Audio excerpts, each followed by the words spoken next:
On arrive à faire passer les messages de façon diplomate, entre guillemets, et tout en ayant un résultat au final, quoi. C'est pas en stressant les gens derrière, en leur mettant peut-être des réflexions qui au final ne font pas avancer la personne, mais qui la vexent et qui se recroquevillent sur elle-même. On fait des gestes. Il y a certains mouvements qu'il faut apprendre. De la sérénité.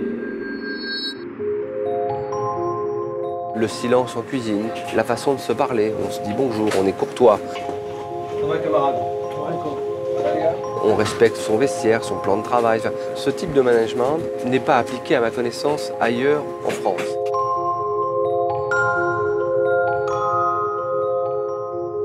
Mais je vais être très sincère. Quand vous ouvrez un hôtel dans le monde, vous prenez que des spécialistes de leur service. Tout le monde fonctionne un petit peu en silo. Et puis, au jour J, vous en servez de force de débarquement et vous êtes à peu près cohérent. C'était pas ma façon de voir l'ouverture du Mandarin. Je ne voulais pas avoir trop de turnover après l'ouverture au niveau du personnel. Donc je me suis dit, il faut que tout le monde se connaisse, tout le monde comprenne ce qu'on veut porter, qu'on fasse un management qui soit un management créatif. On a fait plusieurs formations. Il y avait du tai chi et il y avait aussi de la musique. On a fait du kogo, comment ça s'appelle encore? Le tai chi kodo. Du kodo. Et c'est vrai que c'était sympa parce que c'était une période très stressante pour tout le monde. On courait tous dans tous les sens et on savait que malgré tout le travail qu'on avait à faire, il fallait qu'on s'arrête 2 heures pour faire du tai chi ou du kodo, qui sont des choses complètement différentes de ce qu'on fait tous les jours. En fait, c'est dans le jardin, c'est plein cœur de l'hôtel et c'est visible pour tout le monde. Donc c'est les clients qui prennent leur petit déjeuner à côté, qui voient l'équipe à côté et qui fait ça le matin. On fait des gestes, il y a certains mouvements qu'il faut apprendre, qu'ils ont tous des noms chinois et il y a toujours des histoires derrière. C'est très intéressant d'ailleurs. C'est un vrai lieu avec la culture chinoise.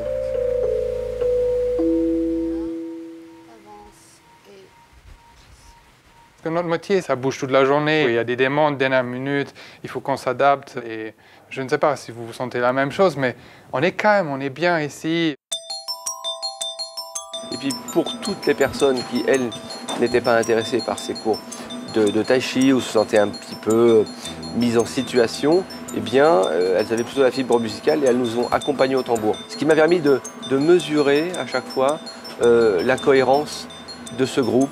Alors je me souviens, Londres me téléphonait en me disant « Vous serez prêt quand ? Ne vous pressez pas, on ouvrira quand vous serez prêt. » Et quand j'ai vu que ce groupe était cohérent dans le jardin des Tuileries, j'ai décidé, ce sera le 28 juin, l'ouverture. C'était fédérateur parce que tous les employés étaient là. J'ai trouvé ça assez émouvant et ça faisait autre chose que dans les autres hôtels. Cette initiative nous a permis de partager nos énergies. En 8 mois d'ouverture, 2 étoiles au guide Michelin, nous sommes complets 3 mois à l'avance. Pour la partie restauration, nous sommes plutôt bien. Dans une ouverture moyenne d'un hôtel dans le monde, on perd 70% en moyenne de l'équipe qui aura fait l'ouverture. Or, nous avons perdu 26% de nos collaborateurs qui ne sont pas restés, qui ont fait l'ouverture avec nous. Donc, je trouve que c'était une très jolie avancée. Une entreprise, c'est un nombre d'individualités.